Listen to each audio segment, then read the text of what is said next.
오늘 말씀의 제목 사람의 믿음, 하나님의 보상입니다. 한 권사님께서 말씀하셨어요. 목사님, 나 너무나 억울해요. 내 지나온 세월 나 모든 걸 하나님께 바쳤습니다. 나 그 힘들고 어려운 때에 힘을 다해서 교회에 헌금했어요. 좋은 거 생기면 내 새끼들 먹이지 못해도 내가 목사님께 좋은 건 먼저 갖다 드렸고요.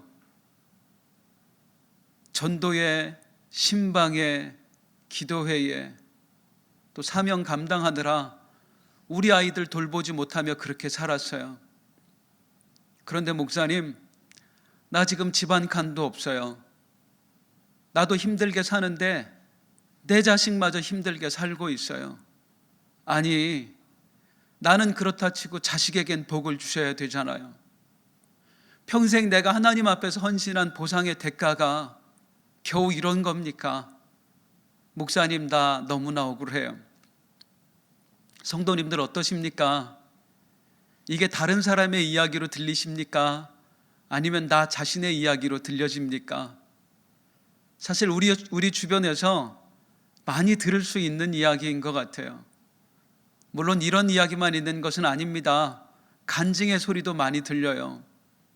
내가 그렇게 하나님께 헌신했더니 하나님께서 나에게 복을 주셨어요. 생각지도 못하게 큰 집으로 이사가게 됐어요. 우리 자식 앞길을 하나님이 열어주시네요. 간증의 소리들도 많이 들려요. 하지만 조금 전에 말씀드렸듯이 과연 내가 믿음에 대한, 내가 그렇게 헌신한 것에 대한 보상이 이 정도인가 싶을 때가 있곤 하다는 것입니다. 오늘 말씀으로 한번 들어가 보겠습니다. 오늘 말씀에서 중점적으로 다뤄질 사람들이 있습니다. 바로 레갑 족속입니다. 이 레갑 족속에 대하여 하나님께서 극찬을 해주시거든요. 그게 예레미야에서 나오고 있어요. 오늘 본문인데 우리 함께 한번 읽어보도록 하겠습니다. 시작. 예레미야가 레갑 사람의 가문에게 이르되 만군의 여호와 이스라엘 하나님께서 이와 같이 말씀하시기를 너희가 너희 선조 요나답의 명령을 순종하여 그의 모든 규율을 지키며 그가 너희에게 명령한 것을 행하였도다. 그러므로 만군의 여호와 이스라엘의 하나님께서 이와 같이 말씀하시니라. 레갑의 아들 요나답에게서 내 앞에 설 사람이 영원히 끊어지지 아니하리라. 너 같은 사람이 없다는 거예요. 너희처럼 선조의 말을 지켜 믿음을 지키는 사람을 내가 지금까지 본 적이 없노라. 그야말로 하나님께서 극찬을 해주시고 계신 것입니다. 자, 그러면 도대체 이들이 어떤 일을 했기에 이토록 하나님께서 크게 칭찬하고 계신가? 또 하나는, 그렇다면 하나님께서 이렇게 칭찬받을 만한 사람들에게 어떤 보상을 해주셨는가? 오늘 말씀을 통해 한번 확인해 보겠습니다. 먼저 레갑 자손이 보여줬던 헌신과 믿음이 어느 정도였는가? 그걸 먼저 한번 보도록 하겠습니다. 아마도 레갑 족속에 대해서, 레갑 자손에 대하여 처음 들어보시는 성도님들도 계실 거예요. 레갑 자손이 누구인가 잠깐 알아보겠습니다. 이들은 모세의 장인인 이드로의 후손입니다. 그러니까 본래부터 이스라엘 민족은 아니었어요. 원래는 이방 사람들이었다가 출애굽 이후에 이스라엘 공동체에 편입된 그런 사람들이에요. 그런 저들이 무엇으로 하나님을 기쁘시게 하였나? 이 레갑 족속의 이야기가 구체적으로 처음 등장한 게 열왕기 하입니다. 열왕기 하에 보면 예후라는 왕이 등장해요. 이 예후는 본래 왕족이 아니었습니다. 어느 날 엘리사 선지자로부터 기름 부음을 받아요. 그리고 혁명을 일으켜서, 쿠데타를 일으켜서 왕이 된 사람이에요. 이 예후가 혁명을 일으킬 때 그 명분이 무엇이었나? 이 썩어 빠진 나라를 내가 바꾸겠다는 거예요. 우상 숭배에 빠진 우리 북이스라엘을 하나님의 나라 되게 하겠다 하는 게 혁명의 명분이었어요. 이 예후가 그 명분을 가지고 요나답이라고 하는 사람을 찾아갑니다. 열왕기하에는 여호나답이라고 되어 있는데 요나답, 여호나답 같은 사람이에요. 저는 요나답이라고 설명을 드리겠습니다. 예후가 혁명을 일으키면서 요나답을 찾아갔어요. 요 선생, 내가 우리 이스라엘을 개혁하고 싶소. 우상을 철폐하고 하나님만 섬기는 그런 나라를 만들고 싶소. 선생께서 나를 좀 도와주시오. 이 요청에 요나답이 흔쾌히 응합니다. 예후를 도와서요, 종교개혁의 최선봉에 서게 됩니다. 목숨을 걸고 수많은 우상 숭배자들과 싸웠고 저들을 처단했어요. 이 요나답이 누구냐면 바로 레갑의 후손이에요. 자, 문제가 생겼어요. 하나님 나라 되게 하겠다고 혁명을 일으켰고 왕이 되었습니다. 요나답이 그 예후를 도왔습니다. 그런데 예후가 변질된 거예요. 종교개혁을 했던 그가 그마저도 우상숭배에 빠지게 된 거예요. 이에 요나답이 예후의 곁을 떠나게 됩니다. 자, 보세요, 성도님들. 요나답이 누구였습니까? 왕의 혁명 동지였어요. 공신이었다 그 말이에요.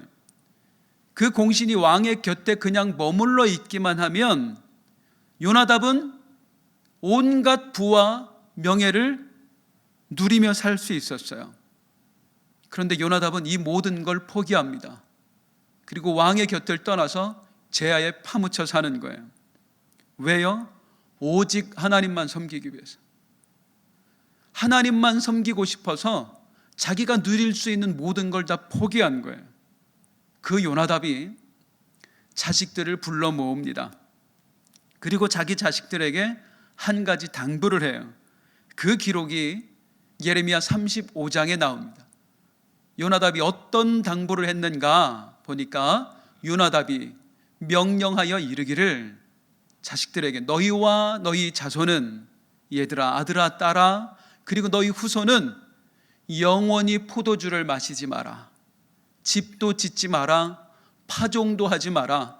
포도원을 소유하지도 마라. 영원히 포도주 마시지 말고 집도 짓고 살지 말고 씨도 뿌리지 말고, 그러니까 농사도 짓지 말라는 얘기예요. 밭도 갖지 말라는 얘기예요. 그리고 평생 동안 장막에 살아라. 광야의 들판에 나가 살아라. 그렇습니다. 아니 뭐 이런 아버지가 다 있어요. 자식들이 잘 살길 빌어줘야죠. 농사도 짓지 마, 집도 갖지 마, 밭도 갖지 마, 평생 장막에서 살아.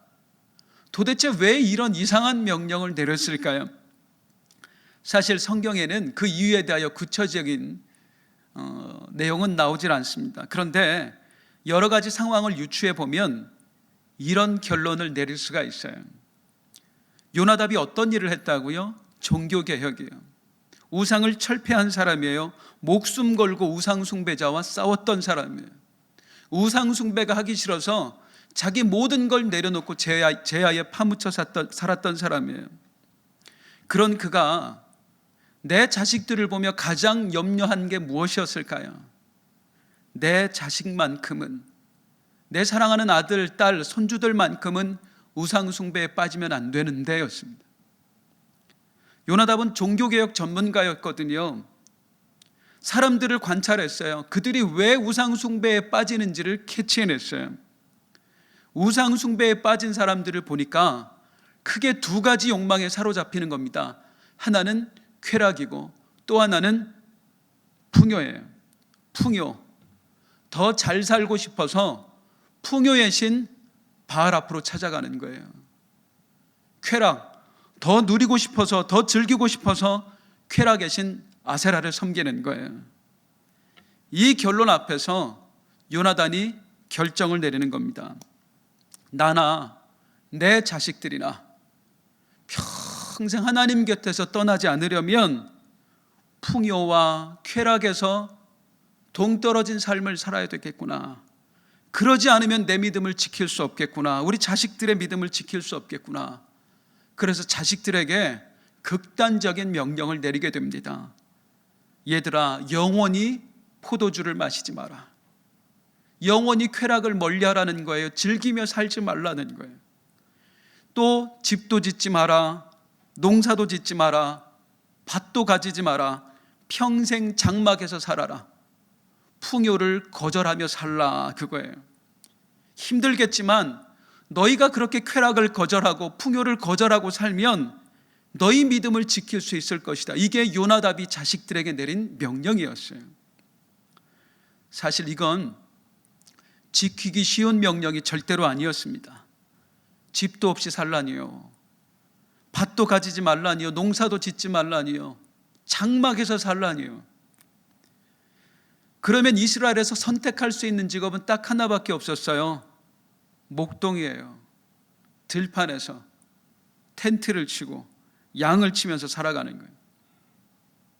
양치기 좋아 보입니까? 다윗 왕이 양치기였죠. 양치기는 당시 이스라엘 또 중동 지방의 직업 중에서 가장 비천한 직업군에 속했습니다. 예를 들면 내 딸이 양치기랑 결혼한다고 하면 도시락 싸들고 말릴 정도로, 그 정도로 양치기가 취급을 못 받던 시대예요. 그런데 아버지의 명령을 따르려면, 할아버지의 명령을 따르려면 평생 그 비천한 양치기로 살아가야 된단 말이에요. 대단한 거는요, 이 레갑의 후손들이 그 명령을 지켰다는 거예요. 순종했다는 거예요. 예레미야 시대까지 무려 300년 가까이 다 되도록 선조가 남긴 그 유언을 지키며 사는 거예요. 집도 없이, 밭도 없이, 광야의 장막에서 포도주를 거절하며 양을 치고 살았어요. 바로 이 믿음을 우리 하나님께서 극찬하신 것입니다. 여기서 중요한 포인트가 있어요. 과연 요나답이 하나님으로부터 어떤 보상을 바라고 이런 선택을 했느냐, 자식들에게 이런 삶을 살게 했느냐, 또 그 후손들은 하나님이 무엇을 보상하실까를 기대하고 그 삶을 살았을까? 요나답의 명령을 다시 한번 보겠습니다. 예레미야 35장 7절에 보니까 자식들에게 이렇게 말해요. 너희는 평생 동안 장막에 살아라. 평생 동안에 주목하시기 바랍니다. 평생 동안. 보통 우리가 자식들에게 이렇게 얘기하죠. 얘야, 믿음 지켜라. 그러면 언젠가 하나님이 너에게 축복해 주실 거야. 내가 너를 위해 살면 네 때에 하나님이 내가 받지 못한 복을 주실 거야. 우린 그렇게 얘기하거든요. 지금 믿음으로 살면 네가 나이 들었을 때에, 더 시간이 지났을 때에 하나님이 보상해 주실 거야. 그렇게 얘기하거든요. 그런데 요나답은 이렇게 얘기해요. 이렇게 살면 언젠가 보상해 주실까? 아니에요. 평생 그냥 이렇게 살아라. 평생 이렇게 살아라. 그가 믿음을 지킨 이유가 어떤 보상을 바라고 한 일이 결코 아니었다는 것입니다. 그저 요나답이 바란 것은 무엇이었느냐면 평생 하나님 안에서 머물러 사는 것, 믿음을 잃어버리지 않는 것, 광야에서라도 믿음을 지키며 사는 것, 그것만 바라고 자식들에게 그 명령을 내렸던 거예요. 평생 광야에서, 장막에서 믿음 지키며 살아라. 물론 요나답이 한 가지 바람이 있긴 했습니다. 그 말씀을 한번 다시 볼게요. 35장 7절에 보면 그리하면, 평생 그렇게 살면 이런 말은 해요.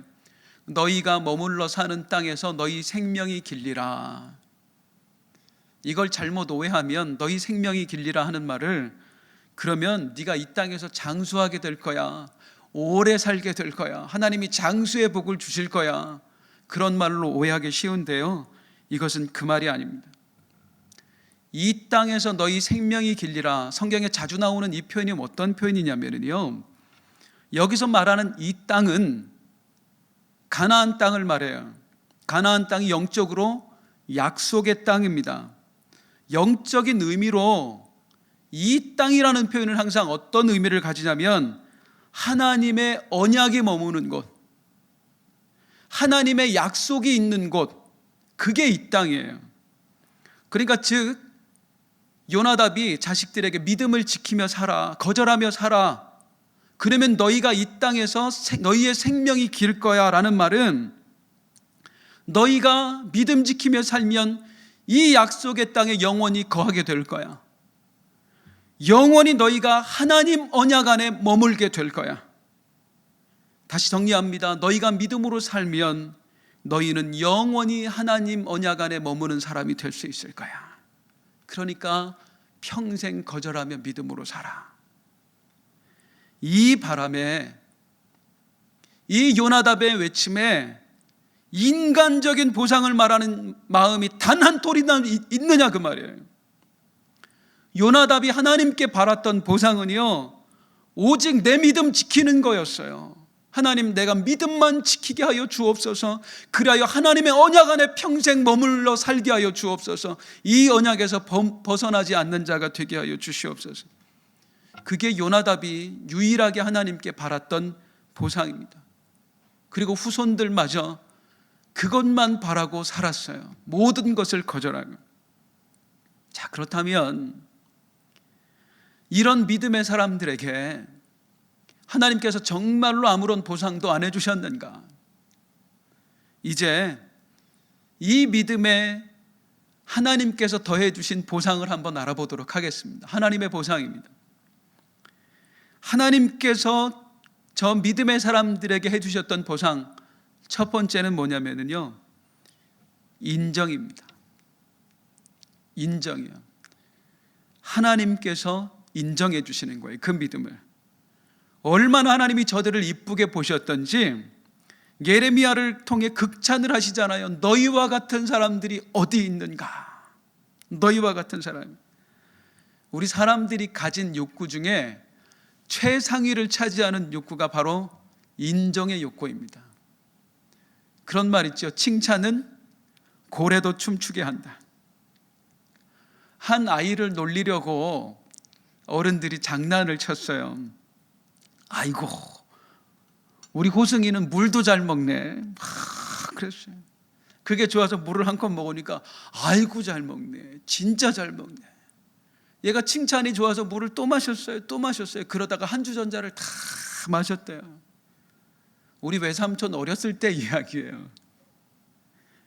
이게 사람이에요. 인정받고 싶어하는 거, 칭찬받고 싶어하는 거. 우리 성도님들께 부탁드립니다. 우리 자녀들에게 잔소리하지 말고 칭찬해 주세요. 우리 남편들도 불쌍합니다. 칭찬해 주세요. 레갑 자손의 믿음, 그 당시에 아무도 몰랐어요. 저들이 왜 저렇게 살고 있는지. 300년 가까이 선조가 남긴 유언을 지키며 살았거든요. 광야에서 비참하게 살아갔거든요. 그런데 왜 저들이 그렇게 살아가는지 아무도 몰랐어요. 관심도 없었어요. 그런데 하나님은 아셨어요. 누구도 저들을 인정해 주지 않았지만 우리 하나님께서는 저들을 인정해 주셨어요. 너희와 같은 자가 어디 있는가? 이거면 충분한 것 아닙니까? 레갑 자손이 받은 보상 첫 번째, 하나님의 인정이에요. 자, 하나님의 보상 두 번째는 무엇이냐면 저들이 하나님의 일에 쓰임받았다는 것입니다. 하나님의 일에 쓰임받았어요. 바벨론 포로 이후에 무너졌던 예루살렘 성전과 성벽이 재건됩니다. 그 위대한 일에 쓰임받았던 사람들의 이름이 느헤미야 2장에 나와요. 느헤미야 3장에 나와요. 그런데 느헤미야 3장을 읽다 보면 이런 이름이 우리 눈에 들어옵니다. 느헤미야 3장 14절에 보니까 본문은 베닷게렘 지방을 다스리는 레갑의 아들 말기야가 감당했다. 레갑의 아들이라고 나왔는데 본래 맞는 해석은 레갑의 후손입니다. 레갑의 후손 말기야와 그의 가족들이 예루살렘 성벽 재건이라고 하는 위대한 역사의 쓰임을 받고 있었다, 그 말이에요. 사랑하는 성도님들, 저들이 하나님의 일에 쓰임 받았다, 이 사실이 우리 성도님들에게 감동으로 다가올 수 있기를 주님의 이름으로 축원드립니다. 아니, 하나님께 쓰임 받았다는 게 뭐가 그렇게 축복입니까? 대단한 일입니까? 힘들기만 하지 않습니까? 에덴 동산에서 인간이 죄로 말미암아 타락했습니다. 이 타락이 인간에게 가져다 준 가장 큰 불행이 무엇이었을까요? 지옥 가게 되었다? 단순히 그것만이 불행이 아닙니다. 창조의 목적을 잃어버렸다는 거예요. 벗어났다는 거예요. 무슨 말이냐면 우리는 본래 하나님으로부터 왕 같은 제사장으로 지음받았어요. 우리는 하나님의 뜻에 따라 하나님의 일을 하며 살 사람으로 지음받았어요. 그게 우리의 창조의 목적이고 그렇게 사는 것이 창조의 원형입니다. 그런 우리가 타락했어요. 마귀의 꼬임에 넘어갔습니다. 그 순간 왕 같은 제사장이었던 우리가 하나님에게서 마귀의 품으로 떨어져 버리는 거예요. 마귀의 손아귀에 잡혔어요. 이제는 마귀가 휘두르는 대로 살아가는 거예요. 이게 타락한 인간이 받은 가장 큰 저주예요. 다시 말씀드려요. 인간의 가장 큰 저주는 하나님을 위해 살아야 될 사람이 마귀를 위해 사는 것입니다. 마귀에 이끌려 사는 것입니다. 거기서 우리가 구원받았어요. 구원이 감사한 것은 무엇이냐면 그 저주로부터 우리가 구원받았다는 거예요. 다시 말하면 우리가 다시 하나님을 위해 살 수 있게 되었다는 거예요. 이게 구원의 가장 큰 축복 중에 하나예요. 인간의 가장 큰 축복은 창조의 목적을 회복하는 것입니다. 다시 왕 같은 제사장이 되는 것, 다시 하나님을 위해 사는 것, 다시 예배할 수 있고 오직 하나님만 찬양할 수 있고 하나님 앞에 기도할 수 있고 하나님을 전할 수 있고 하나님 앞에 헌신할 수 있고, 이 삶 자체가 구원받은 우리가 누릴 수 있는 최고의 축복이다 이 말입니다. 원래 아담의 모습을 회복하는 거예요. 아담에게 보고 싶었던 모습을 우리가 회복하는 거예요. 누가 그렇게 할 수 있어요? 아무나가 아닙니다. 선택된 사람만이 그렇게 살 수 있습니다. 레갑 자손 그렇게 살았어요. 이들은요, 당시의 사람들이 거들떠도 안 보던 목동들이었습니다. 이스라엘 사회에서 가장 밑바닥 인생이었어요. 비천한 사람들이었어요. 그런데 그 비천한 사람들이 하나님이 하시는 위대한 일에 선택받아서 쓰임받고 있었다는 거예요. 이 자체가 놀라운 축복이라 이 말입니다. 자, 이 이야기에서 레갑의 자손들이 성벽 재건하는 일에 쓰임받았다 하는 것에서 또 하나 알 수 있는 게 있어요. 아니, 어떻게 이들이 그 일에 참여할 수 있었을까? 저들은 바벨론 포로로 안 잡혀갔나? 어떻게 그랬지? 맞아요, 안 잡혀갔습니다. 도대체 왜 안 잡혀갔을까요? 열왕기하 24장 14절에 보니까 느부갓네살이 잡아간 사람들에 대해 나오는데, 느부갓네살이 예루살렘의 모든 백성, 모든 지도자, 모든 용사, 만명, 모든 장인, 대장장이, 그러니까 쓸만한 사람 다 잡아갔다는 거예요. 이때 잡혀간 사람이 다니엘 같은 사람이에요. 이 사람들은 잡아가고 누구를 남겨뒀냐면 비천한 자 외에는 그 땅에 남은 자가 없었더라. 쓸모없어 보이는 사람, 낮은 자리에 있는 사람, 비천해 보이는 사람, 바벨론으로 안 잡아갔습니다. 이스라엘에서 가장 비천한 직업 중에 하나, 목동, 레갑 자손들 아무도 안 잡혀갔어요. 그리고 전부 다 이스라엘 땅에 그대로 남았어요. 참 신기하지요. 나는 그저 평생 선조 요나답이 남긴 그 믿음의 권고를 지키며 살았을 뿐이에요. 그런데 그렇게 살았더니 그 삶이 나를 지켜주는 거 있죠. 다 포로로 잡혀가는데 우리 가족은 남아있는 거예요. 그리고 어느 날 하나님의 역사에 쓰임을 받고 있는 거예요. 이게 그냥 우연히 되어진 일일까? 절대 우연히 되어진 일이 아닙니다. 우리 하나님이 개입하신 일입니다. 성경을 보면 이런 게 나오는데, 예레미야 35장 7절에 보면 아까 말씀드렸지요. 예레미야가 뭐라고 얘기했다고요? 그리하면 너희가 머물러 사는 이 땅에서, 이 가나안 땅에서, 약속의 땅에서 너희의 생명이 길리라. 이 약속의 땅에 너희가 영원히 거하게 될 거야. 요나답이 그런 말을 남겼는데 하나님이 이 말씀을 영적으로 뿐만 아니라 액면 그대로 받아서 이루어 주셨어요. 그 땅에서 다 잡혀갈 때에 레갑 자손만은 하나님이 남겨두신 거예요. 네가 믿음 지키고 살았으니 네 조상의 말대로 너희 입술에 나온 믿음의 고백대로 내가 되게 하리라. 나의 작은 신음에도 응답하시는 하나님, 하나님께서 내 말을 기억하고 계심을 또 한번 믿으시기를 주님의 이름으로 축원합니다. 이제 레갑 자손이 받은, 하나님께 받은 마지막 보상을 알아보겠습니다. 마지막 보상. 저들은 하나님께 믿음 지켜서 어떤 보상을 받았는가? 성지순례를 가면 그 코스 중에 여기를 들리는 경우가 있대요. 라못 라헬이라는 곳이에요. 라못 라헬. 지금 현대 지명입니다. 이 라못 라헬에 가면 교회가 있대요. 언덕에. 그 교회 이름이 뭐냐면 목자들의 들판 교회. 목자들의 들판 교회. 왜 그런 이름이 교회에 붙었느냐? 바로 그 장소가 어떤 장소냐면 목자들이 천사를 만난 곳이에요. 누가복음 2장에 보면 예수님께서 탄생하시는 것을 천사들이 와서 알려요. 누구에게 나타나 알려주냐면 목자들에게 나타나서 아기 예수 탄생의 소식을 알려줍니다.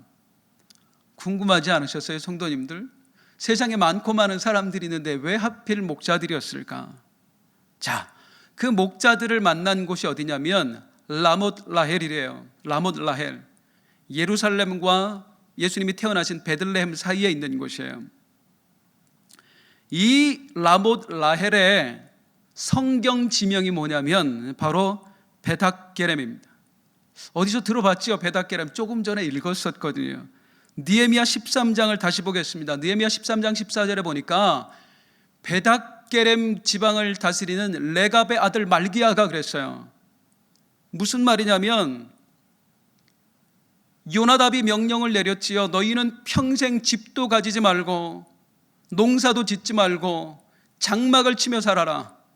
그래서 그들이 장막을 치며 살다가 북이스라엘이 멸망하면서 떠났어요. 남유다로 왔어요. 예루살렘 성 안으로 못 들어가잖아, 이 비천한 사람들.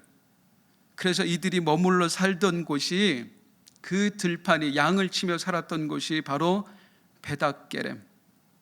그 베닥게렘이 오늘날 지명으로 라못 라헬. 그 라못 라헬이 어느 곳이에요? 천사들이 목자들에게 아기 예수의 탄생을 알려준 곳. 그럼 생각해 보세요. 그 목자들이 누구였겠어요? 천사들로부터 아기 예수의 탄생 소식을 들었던 그 목자들이 누구였겠어요? 바로 레갑의 후손들입니다.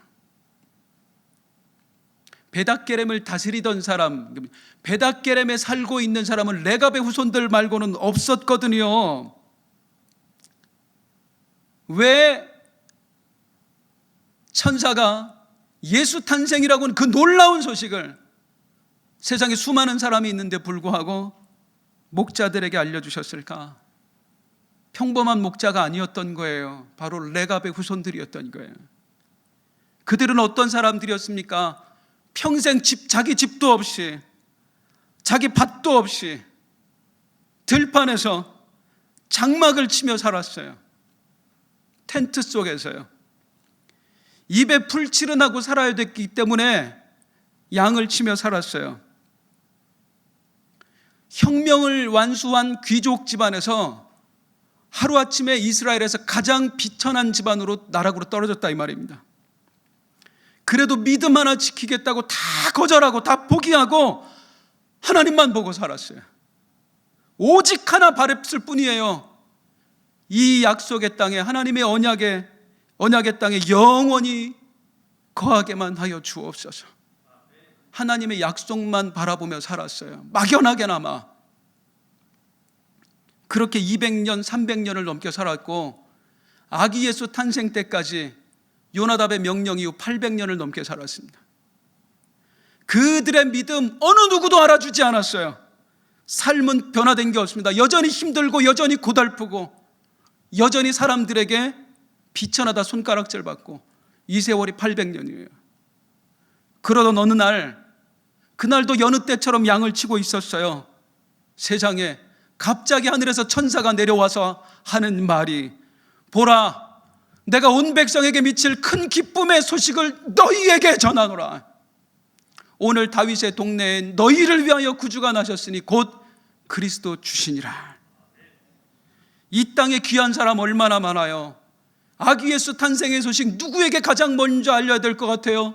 우리 생각에는 왕에게, 총독에게, 제사장에게, 서기관에게, 공회원들에게, 천사들이 찾아가려면 그런 대단한 사람들에게 찾아가야 될 것 같아요. 그런데 그 대단한 사람들 다 놔두고 누구에게?